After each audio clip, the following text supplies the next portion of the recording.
This is Saurabh, and you're listening to my favorite talk show, The Weekly Show with Aditya.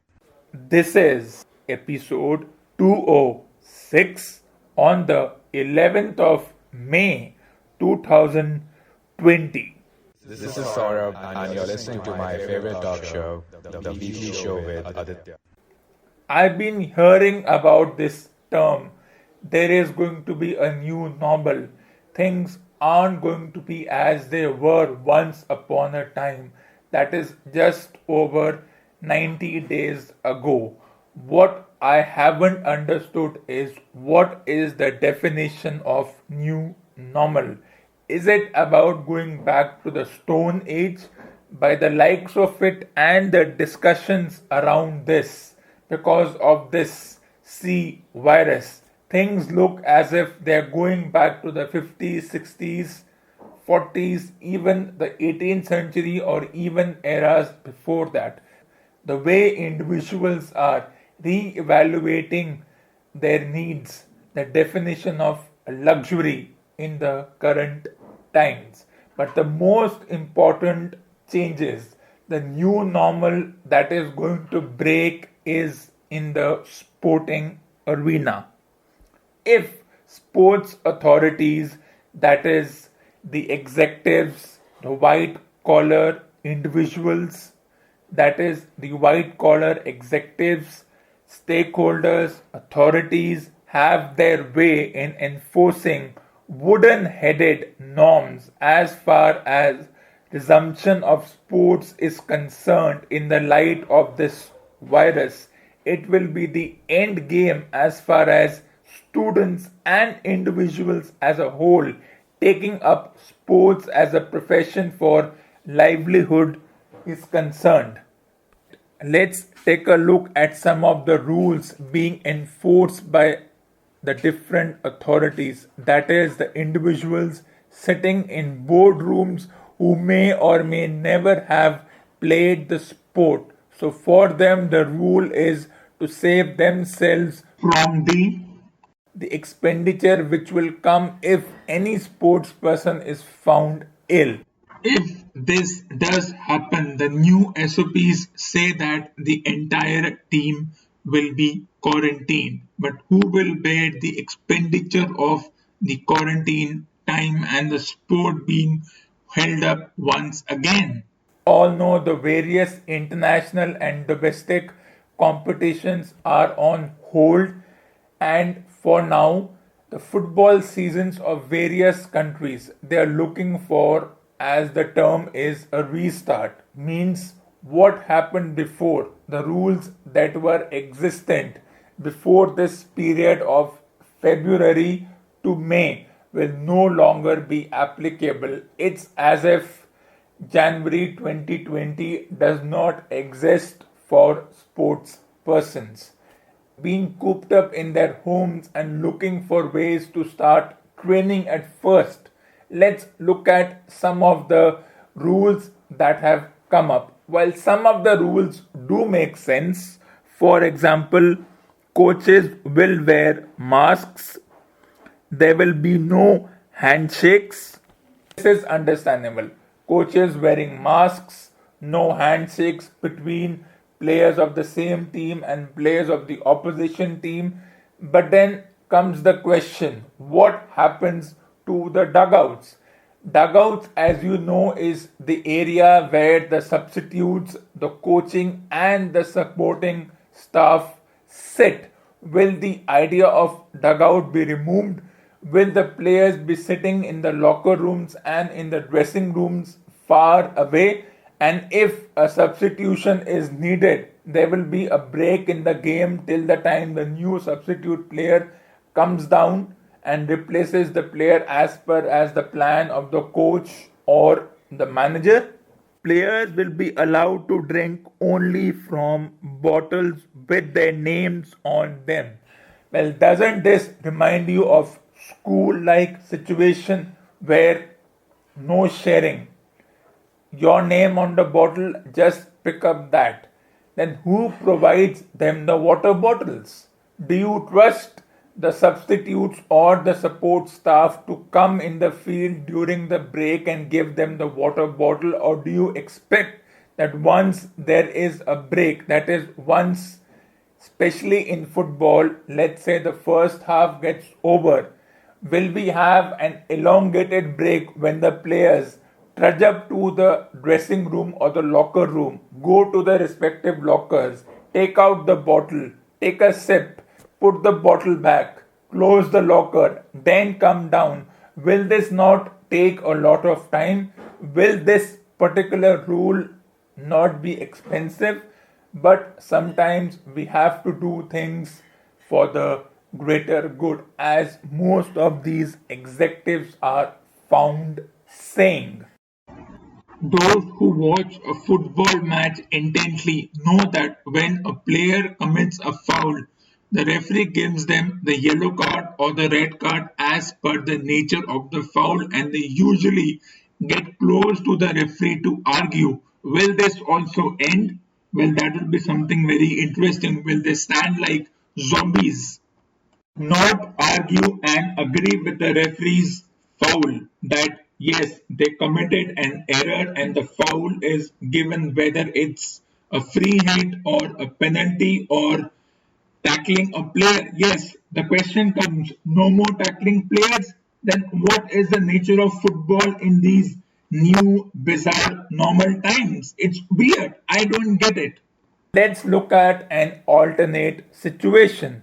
It won't be surprising if parents prohibit their wards from taking up sports as an extracurricular activity and as a livelihood, or any activity which involves large gatherings and close contact with other folks. That would include theater, various clubs, as the fear of contracting the virus will loom large like the albatross around the neck, and the questions of the virus being the elephant in the room. Now, the new rules would include players will be warned for talking, spitting on the pitch, and blowing their nose. So, are these players adults or are they kids? Yes, there is a fear of this virus, but the rules, some of them make sense while the others are absolutely bizarre. So, the captain of the Indian football team, Sunil Chhetri, said that he would be very apprehensive and a little happy if he had to play now. Apprehensive because of the way it spreads, and worried that everyone involved in a game, right down to the ball kids, could be carrying the virus. This is the thought process of the sports players. Imagine what the white collar executives, those boards, the individuals who are sitting behind the scenes, who take the big decisions, the chairpersons, the executives, the ones who may or may never have played a game before, are thinking. They have no communication with the sport. They don't go down to the field and make a decision like the referees, the players, the coaches, the managers, the support staff, and the substitutes. They are not in the thick and thin of the game, but ironically, they will be the ones making rules, and these rules are not coming from the players. They are coming from, as one calls, the bosses, the ones in the air conditioned board room, who won't ever have to worry about going in the field. So Sunil Chhetri said that playing behind closed doors will be the new normal, and yet I do not understand. I'm still flummoxed by the term new normal. Is it going back to the 70s where players were not aggressive?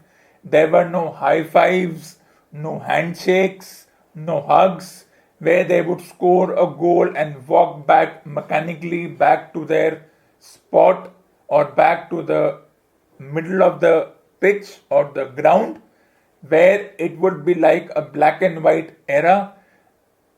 The crowds were not so much, the players were not aggressive, they were basically mechanical. This is what my understanding of new normal is, that each and every sport which will start will be going back to the 18th century, to the dark ages, that is the 60s, 70s, 80s, which we call as the golden era, that we will discuss later on. This is Saurabh, and you're listening to my favorite talk show, The Weekly Show with Aditya.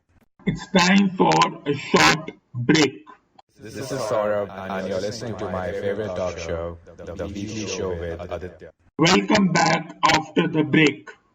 With education authorities already putting a semi-permanent stop to any outdoor activity, sports and annual days and parents-teacher meetings, students will either be cooped up inside their homes in front of computers, finishing assignments and attending classes, or in their school classrooms.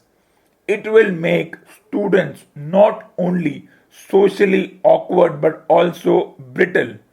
Online games, virtual and video games will replace tangible sports, as students will need some kind of outlet for the pent up energy being trapped inside the four walls. And the side effects of these video games have already been discussed for decades, but now it will be acceptable, just as ball tampering might become acceptable in cricket to avoid the use of sweat and saliva. Students spending time in their homes in front of their computers playing video games, which was once upon a time a strict no, and we would encourage children to go out and play, but with the playgrounds in schools closed and also playgrounds near neighborhoods closed, what do students do? They will have to vent out their energy somewhere. They will need some kind of outlet. And what is the outlet in the 20th century? Though, let me tell you, video games have existed for decades. Video games may have come in different forms, but students have always remained the same, even if this was the year 2000. Despite the fact that in 2020 people travel more compared to the year 2000. Well, it's a statistical anomaly. But if this was even happening in the year 2000 and the same rules of stay at home applied, students would still play some kind of video games. Video games will be the new normal if playgrounds are closed, annual day is banned, PTA is banned, and all we have is using the computer for any kind of communication. It could be possible that students will be forced to adapt behaviors such as alcohol or narcotics abuse, binge eating, binge watching, self injury, wasting time on pseudo media, which often results in low self esteem as well as a bit of smoking. They will be under extreme pressure to do well academically and find themselves a white collar job because their sports career could be derailed. It's time for a short break. This is Saurabh, and you're listening to my favorite talk show, The Weekly Show with Aditya. Welcome back after the break. This is Saurabh, and you're listening to my favorite talk show, The Weekly Show with Aditya. Let's look what will be the impact on sports like hockey, football, and basketball, and some of the other sports like NFL. Hockey, football, NFL, basketball would be the legendary sports which will suffer if the plans and the SOPs go ahead. Some of the rules make sense, which include not sharing towels, water bottles, not sharing locker rooms. But then the question becomes, If you look at the squad of a football team or a particular football club or a domestic team, there are generally 30 members, which includes the players, the coaches, the support staff, the physiotherapist, so many other, as well as the masseuse. But now it could be possible that the role of the masseuse could be shelved. More often than not, players used to share rooms, means senior players would be with the coaches or with their wags, that is, wives and girlfriends.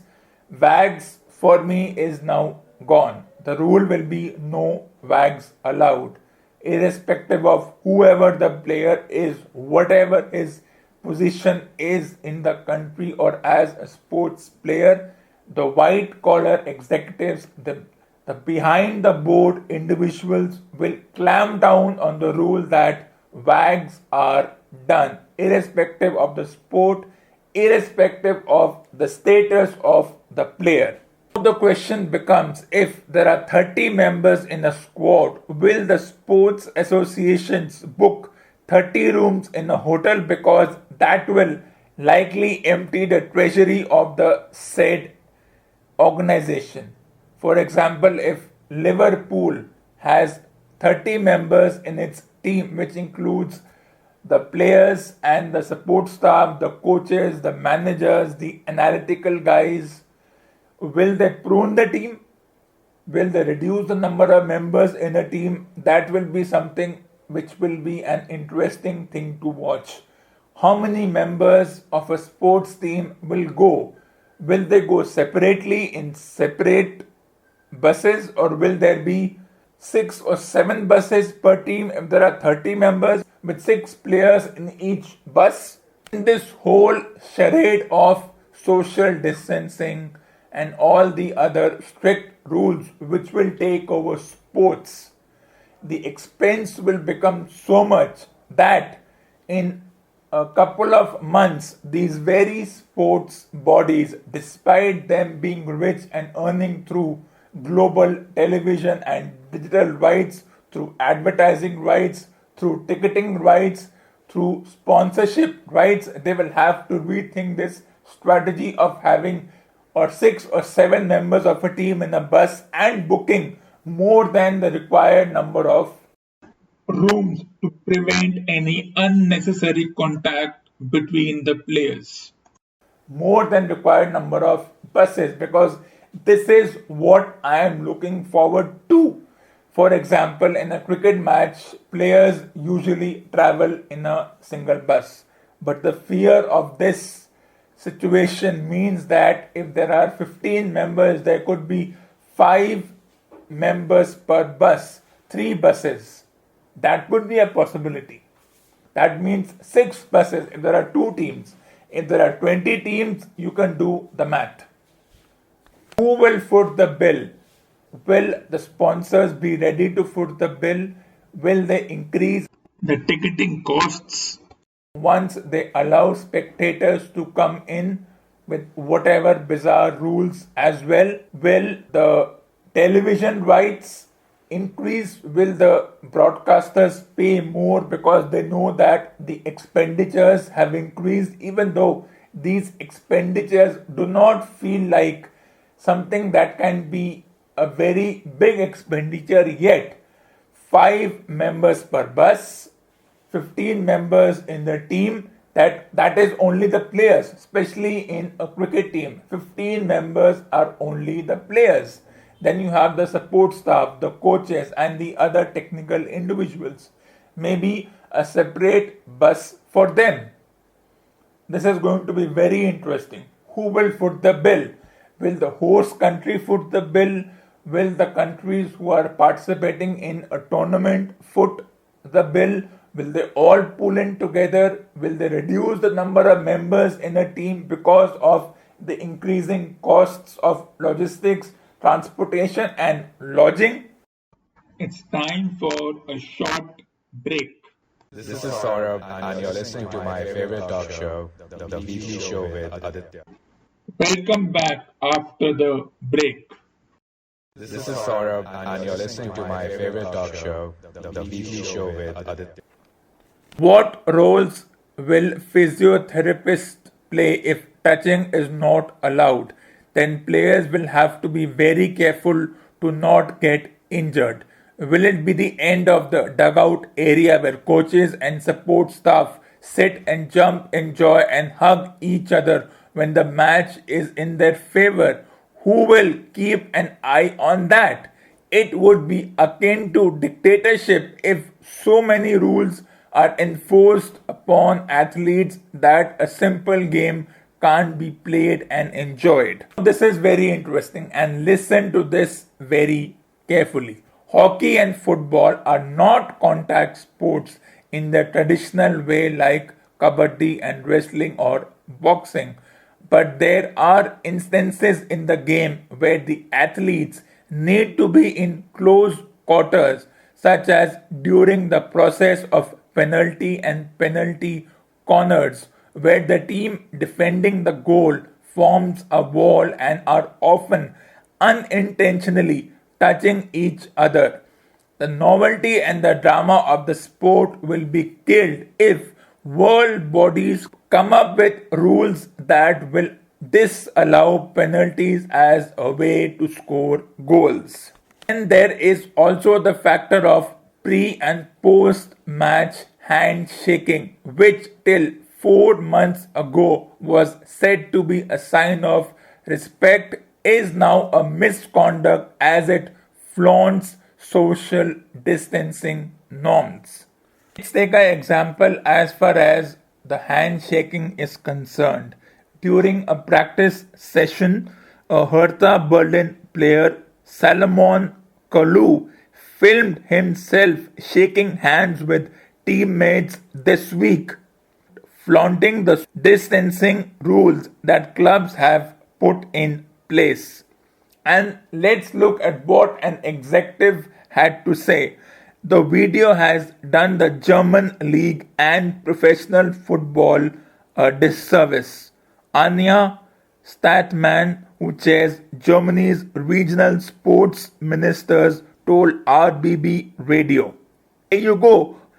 Hertha have suspended Kolu, and the 34-year-old former Chelsea player has apologized profusely. So you handshake and you are suspended. This is the bizarre world that the world of sports will be setting itself in, which we will be seeing. The rules also include that players are not allowed to change at training grounds. The question is, where do they change? You are not allowed to change at training grounds, and suppose the hotel is a long distance away. Will for every time they change, will they go back to the hotel and then come back? Won't this be a waste of time and also a lot of fuel wasted as far as transportation and accommodation is concerned? I do not agree with this.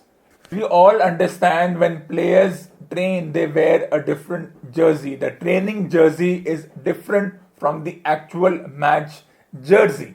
So how will we differentiate? Will they be wearing the same jersey? We know players sweat. Sports is one of those domains where individuals actually physically, literally sweat. So now is sweating also flouting social distancing norms? Well, I understand why these rules are being imposed. Not all of them are practical. Some of them are just to show that the executives and the individuals sitting behind the scenes have some kind of pseudo concern. It's time for a short break. This is Saurabh, and you're listening to my favorite talk show, The Weekly Show with Aditya.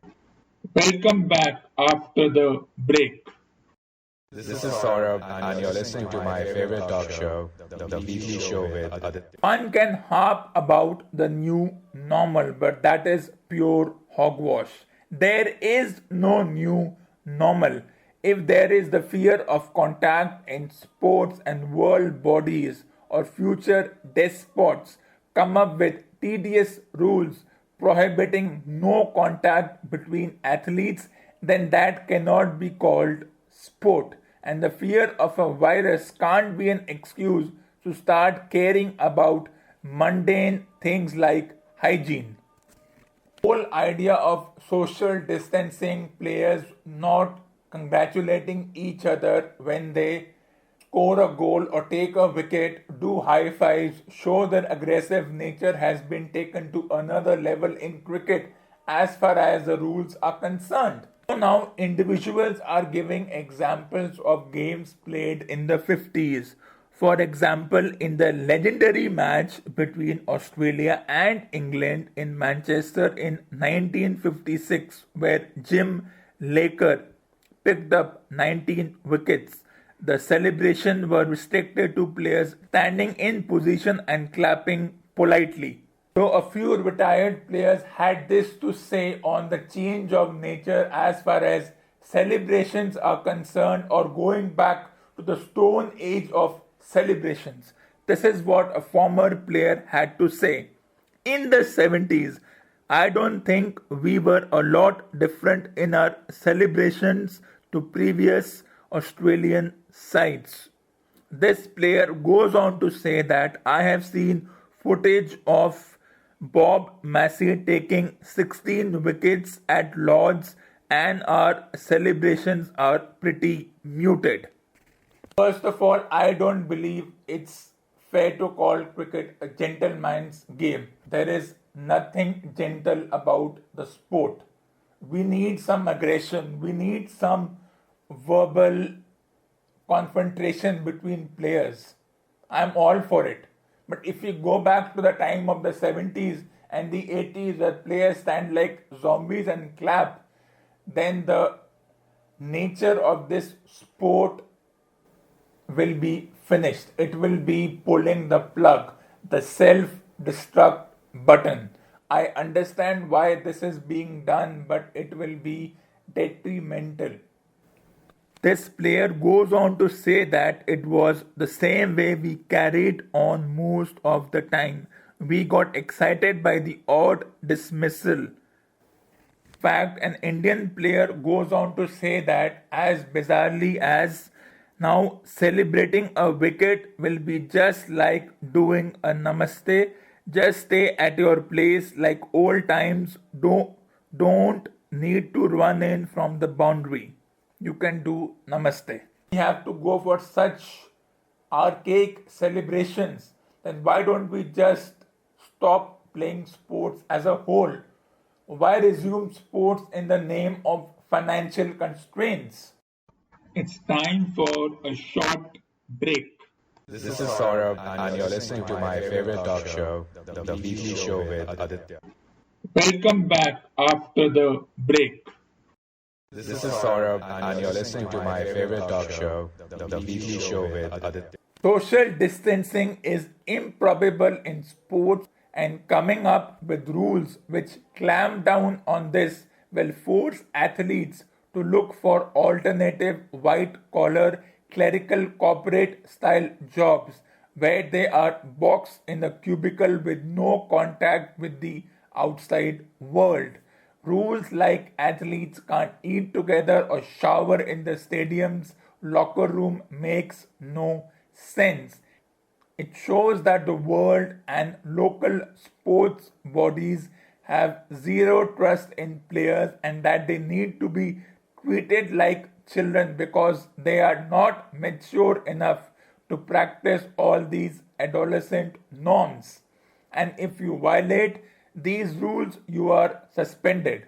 That is crossing the line. Yes, violating the rules is not right, but suspending them, that's crossing a line. Plan B for most athletes after retirement is to go into coaching or being semi-journalist or taking up commentary stints to continue earning their livelihood. But at this moment, neither of the above mentioned plan B is happening because coaches are useless without their players, and with no sports events around the world for now, commentators are also sitting idle. Sports athletes make poor sports journalists because they are inducted without adequate training and knowledge of SOPs, not the virus. Enforcing these rules or the SOPs will be akin to pressing a self destruct button. This is seen in many science fiction movies where the captain, to prevent the ship from being overtaken by the enemy, uses his/her discretionary powers to initiate the self destruct sequence. And the death knell of sports as we know it. It's time for a short break. This is Saurabh, and you're listening to my favorite talk show, The Weekly Show with Aditya. Welcome back after the break. This is Saurabh, and you're listening to my favorite talk show, The Weekly Show with Aditya. This ends episode 206 on the 11th of May 2020. Stay tuned for the next episode. This is Saurabh, and you're listening to my favorite talk show, The Weekly Show with Aditya.